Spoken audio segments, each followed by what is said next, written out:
चाचा भिखारी जब तक धरती रही हमने के कुछ नसीब बनी ना हमने के चाचा भिखारी के धरती पर पैदा भेल जबले धरती रही ना जबले धरती रही जबले दुनिया रही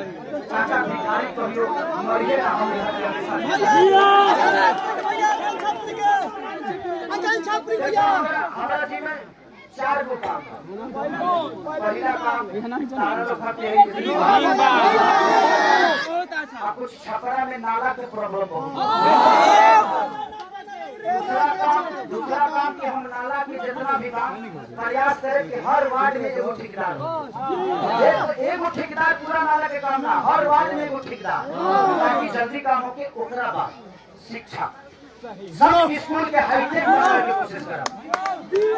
और अस्पताल की व्यवस्था जो होई और एम्स की तरह करने की कोशिश करा ताकि एम्स ना जाए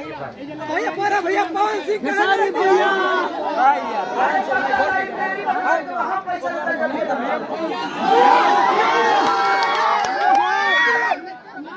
अच्छा लाइट निकल अभी तो चुनाव का पैसे दे तो ढरा जाए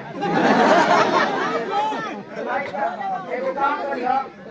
लाइट चुनाव बाद एक आदमी के लड़का हमारे लगे चल रही केहू आदमी हमरा लगे अच्छा हम अपन नंबर जारी कर दे ऊपर बात कर लियो आप खाली लाइब्रेरी के ना ये पूरा गांव के जेकरा घर में लाइट ना सबसे बड़ा लगवा